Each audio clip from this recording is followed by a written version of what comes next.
আমি সর্বপ্রথমে সেই তথাগত রহস্যময় সমুদ্রকে বর্ণনা করছি।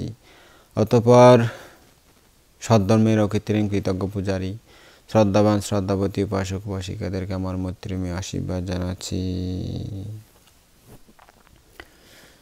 শ্রদ্ধাবান উপাসক উপাসিকাগণ, আমি আজকে আপনাদেরকে যে দেশনাটি করব, এই দেশনাটি ভগবান বুদ্ধ জেতবন বিহারে অবস্থান করার সময় মৃতক ভক্ত সম্বন্ধে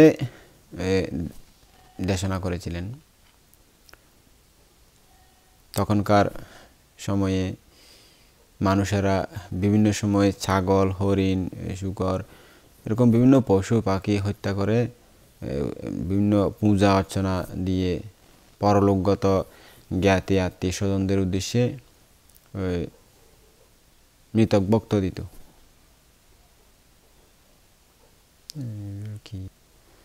অর্থাৎ ওই যে মোসাবাত হয় রেসিডেন্ট ভাষায় মোসাবাত দিত দেরকে, ওনারা নদন্য উপাসক উপাসিকা মোসাবাত জ্ঞাতি স্বজনের উদ্দেশ্যে মোসাবাত দিতেন আর কি। তারা এতে কিন্তু আর একটু দিতে হান তো প্রাণী হত্যা করি নদে মনে হয় হম দেয়, কিন্তু আগের যুগত এই প্রাণী হত্যা করি শুকর, খুরা, হাঁস, মুরগি, ছাগল এই হত্যা করি মৃত জ্ঞাতির উদ্দেশ্যে পূজা দিত, ঢালি দিত এই আর অনেক মানুষের এরমে করে দিত। তখন একদিন ভগবান বুদ্ধের কাছে গিয়ে ভিক্ষু সংঘরা জিজ্ঞেস করলেন, আচ্ছা বান্তে ভগবান, এই যে মানুষেরা অনেক প্রাণী হত্যা করে মৃতক ভক্ত দেয়, অর্থাৎ এই যে মোসাবাত দেয়, কি মোসাবাত দেয়, তো বুদ্ধকে যখন জিজ্ঞেস করলেন ভিক্ষু সংঘরা, তখন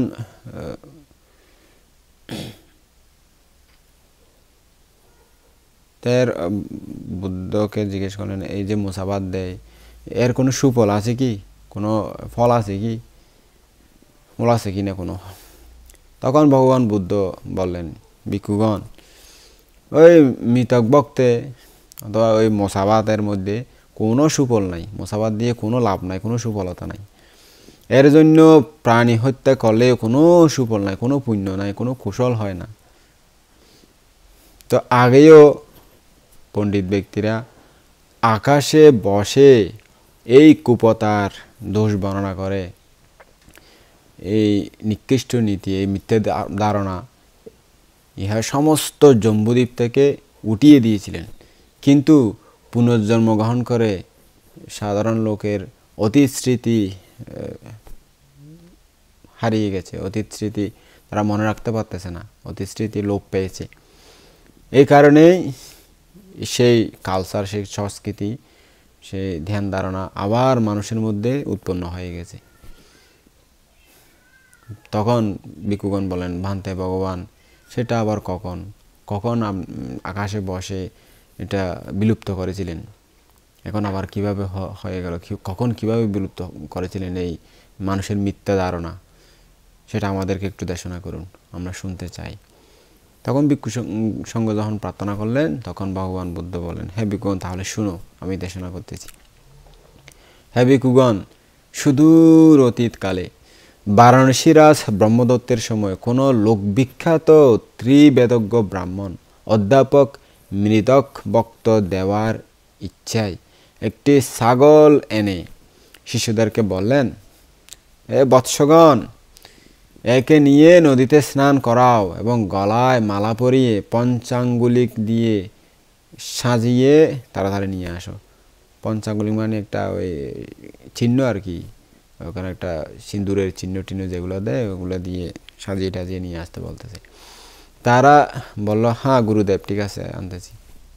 এটা বলে ছাগল নিয়ে নদীতে গেল এবং ওই ছাগলটিকে ভালো করে স্নান টান করিয়ে পঞ্চাঙ্গুলিক দিয়ে সাজিয়ে তীরে রাখলো। তখন অতীত জন্মসমূহের বৃত্তান্ত, অতীত জন্মের কাহিনী ছাগলের মনে পড়তে লাগলো এবং আজই আমার দুঃখের অবসান হবে এ কথা ভেবে সে অতীব খুশির সাথে হেসে উঠল। কিন্তু পরক্ষণে, আহা, আমি এতদিন যে দুঃখ ভোগ করলাম, আমার প্রাণী হত্যা, আমাকে হত্যা করে এই ব্রাহ্মণও এরপর সেই দুঃখ ভোগ করবে। ইহা ভেবে সে করুণাপরবশ হয়ে চিৎকার করে ম্যাঁ ম্যাঁ করে কাঁদতে লাগলো। তখন শিষ্যগণ তাকে জিজ্ঞাসা করলো, আরে ভাই ছাগল, তুমি হাসলেই বা কেন, আবার কাঁদলেই বা কেন? তোমার হাসার কারণ কি, আবার কাঁদার কারণ কি, আমাদের একটু বলো তো। ছাগল বলল, তোমাদের অধ্যাপকের নিকট নিয়ে যাও আমাকে, ওনার সামনে আমাকে এই প্রশ্নটা করি, তখন আমি বলবো। শিষ্যরা ওই ছাগলটি নিয়ে তাদের গুরুর নিকট ফিরে গেল এবং যা যা ঘটেছিল সমস্ত ওই গুরুকে বলল। তা শুনে ওই গুরু ব্রাহ্মণ নিজেই ছাগলকে হাসার ও কাঁদার কারণ জিজ্ঞেস করলেন। ছাগল তখন জাতিস্বর জ্ঞান সম্পন্ন হয়েছিলেন, অর্থাৎ অতীত জন্মের কথা মনে করতে পারতেন।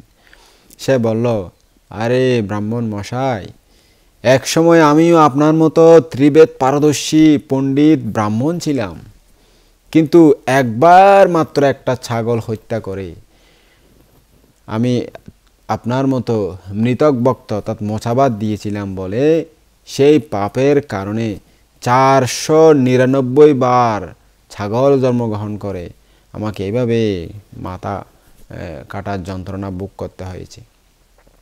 আমি যে শিরচ্ছেদ যন্ত্রণা ভোগ করেছি এই পাপের ফলে এতবার, ইহাই আমার 500 জন্ম, অর্থাৎ এটাই আমার শেষ জন্ম। এখনই চিরকালের মতো দুঃখের হাত থেকে আমি পরিত্রাণ পাবো ভেবে আমি হেসেছি, অর্থাৎ আমি এবারেই দুঃখ থেকে মুক্ত হতে পারবো, এখন আমার দুঃখ শেষ। আবার দেখলাম, চিন্তা করলাম, আমি তো 500 বার মাথা কাটা খেয়েছি, শিরচ্ছেদ জনিত দুঃখ ভোগ করেছি, এটা করে আমি দুঃখ থেকে মুক্ত হতে চললাম, কিন্তু আপনাকে আমার হত্যাজনিত পাপের কারণে আমার মতো 500 বার আপনার মাথা কাটা যাবে, আপনার শিরচ্ছেদ হবে। কাজেই আপনার প্রতি করুণা পরবশ হয়ে আমি কেঁদেছি।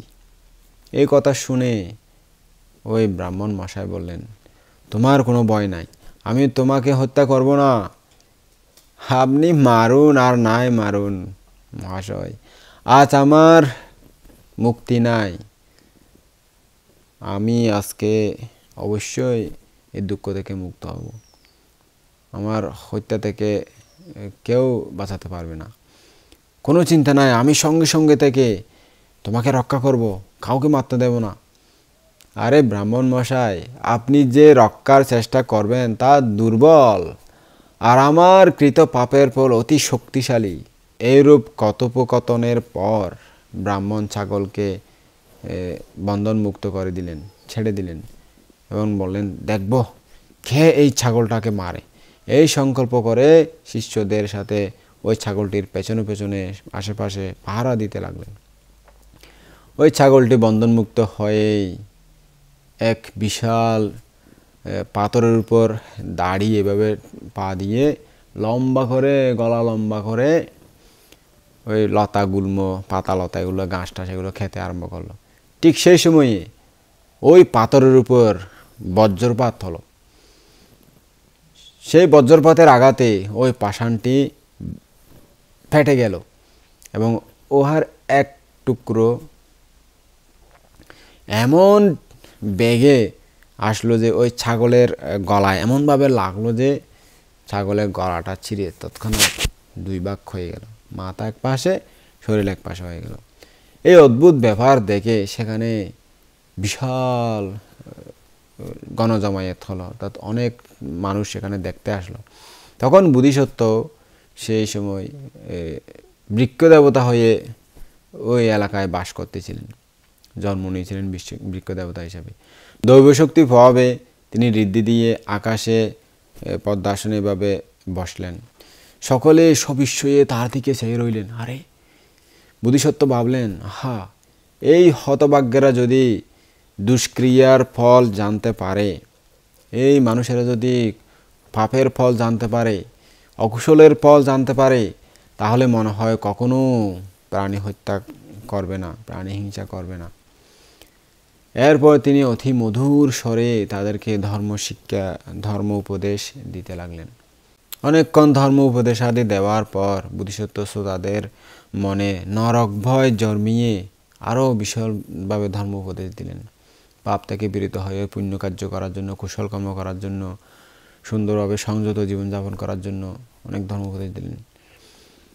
তো যেহেতু উনি একজন শূন্যের মধ্যে আকাশে বসেছিলেন, ওনার দেশনাও ওনার উপদেশও সবাই সুন্দর মনে, শ্রদ্ধা মনে, ভক্তি মনে শুনতে লাগলো। আর উনি একজন আধ্যাত্মিক ঋদ্ধিমান, সেই জন্য শুনলেন। সেই সকল উপদেশ শুনে সকলে এত ভয়ে রোমাঞ্চিত হলো, যে এত ভয় পেল যে তখন থেকে তারা কোনো দিন প্রাণী হত্যা করলো না, প্রাণী হত্যা করত না। তাত সকলে প্রাণী হত্যা ত্যাগ করলো এবং বোধিসত্ত্বের ওই ধর্ম উপদেশের প্রভাবে, শিক্ষার কারণে সকলেই শীলসম্পন্ন হলো। এরপর বোধিসত্ত্ব যখন আয়ুষ্কাল শেষ হলো, কর্মফল ভোগ করার জন্য পরলোকে চলে গেলেন। সেই সকল মানুষও আমরণ ওই বোধিসত্ত্বের ধর্ম দেশনা শুনে কুশল কর্ম, পুণ্যকর্ম সম্পাদন করে অবশেষে পুণ্যের ভাবে সুগতিভূমি, ব্রহ্মলোক, যার যেরকম অবস্থা পুণ্যের পাওয়ার, সেরকম ভূমিতে জন্ম নিয়ে পরজন্ম গ্রহণ করলেন। তো এরকমভাবে বোধিসত্ত্বের উপদেশ শুনে সকলে সারা জীবন পুণ্যকর্ম করে, কুশল কর্ম করে সুগতি ভূমিতে জন্মগ্রহণ করলেন। তো ভগবান বুদ্ধ বললেন, হে ভিক্ষুগণ, তখন আমি ছিলাম সেই বৃক্ষ দেবতা, সকলকে এই উপদেশ দিয়ে তাদেরকে সম্মুখ দৃষ্টি সম্পন্ন করেছিলাম। তো জন্মান্তরের কারণে, অনেক দীর্ঘ সময়ের কারণে মানুষেরা আবার সেই নীতি ভুলে গেছে। এখন আবার সেই প্রথা চালু হয়ে গেছে, এখন আবার মানুষেরা করতেছে, কিন্তু বাস্তবিক পক্ষে তার কোনো ফল নেই। প্রাণী হত্যা করে এভাবে পূজা দিয়ে, মৃতদের উদ্দেশ্যে পূজা দিয়ে কোনো ফল হয় না। শুধু এগুলো দান দাবাচারা বুদ্ধি করেছে আর কি, খাওয়ার জন্য, এরকম সেরকম বলেছে। তো শ্রদ্ধাবান উপাসক উপাসিকাগণ, আপনারাও অনেক সময় দিয়ে থাকেন। আমি ছোটোকালে দেখেছিলাম, ওখানে পূজা দিত অনেক সময় কাঁচা মাছ বা রান্না করা মাছ মাংস পূজা দিয়ে, ওই যেদিন মায়ের সঙ্গদান হয় ওই দিন বড় একটা পূজা দেয়। ওগুলো কুত্তা বা বিলাই এরকম কোনো কিছু প্রাণী খেতে আসলে বলেছে, আমার মা খেতে আসছে, আমার বাবা খেতে আসছে। আমি একবার একজনকে বলেছিলাম, তোমার মা তাহলে মরে কুত্তা হয়েছে, আমার মা মরে বিলাই হয়েছে। হ্যাঁ, এরকম আসলে হয়। তো এটার কোনো প্রয়োজনীয়তা নাই। আপনি তো মা বাবার উদ্দেশ্যে খাওয়াচ্ছেন ভিক্ষু সংঘকে, এগুলো মশাবাদ দেওয়ার কী প্রয়োজন আছে? মৃতক ভক্তদের কোনো প্রয়োজন নাই। আর আমাদের তো অবশ্যই প্রাণী হত্যা করে অনেক সময় দেয় না, তখনকার যুগে সরাসরি প্রাণী হত্যা করে পূজা দিত। তো যারা দেয়, কোনো মিথ্যা ধারণা যাদের রয়ে গেছে, তারা এরকম কষ্ট পাবে আর কি, দুঃখ পাবে। তো সম্মুখ দৃষ্টি হলো এগুলো থেকে দূরে সরে এসে নিজের জীবন সম্পর্কে জানা এবং যে কুশল পুণ্য করতে হবে, ধর্মপুণ্য করতে হবে, সেটাই আসল উদ্দেশ্য। সম্মুখ দৃষ্টি সেটাই, দানশীল, ভাবনাশীল, সমাধি প্রজ্ঞাময় জীবনযাপন করা, পুণ্যকর্ম সম্পাদন করা। জ্ঞাতিদের উদ্দেশ্যে যেটা করতেছেন, ভিক্ষু সংঘের উদ্দেশ্যে দান দিয়ে সেগুলো আপনারা দান করতেছেন, সেগুলোই ও পাবে, আর কিছু পাবে না। তো অন্যগুলো সব আউট, এগুলো করার কোনো দরকার নাই। সবচেয়ে বড় কথা হলো আপনি নিজের জন্য কি করতেছেন, নিজে যেটা করতেছেন সেটা কোনো পাপ কাজ কিনা, অকুশল কাজ কিনা, সেটা ভেবে আপনি নিজে শুদ্ধ হবেন, পবিত্র হবেন, সেটাই আসল উদ্দেশ্য। তো এই দেশনা ভগবান বুদ্ধ যখন দিলেন, তখন ভগবান বুদ্ধের দেশনা শুনে অনেকেই সম্মুখ দৃষ্টি সম্পন্ন হলেন এবং বুদ্ধের উপদেশ শুনে সকলেই ধর্ম জেনে সুগতি ভূমিতে আবার জন্ম নিলেন।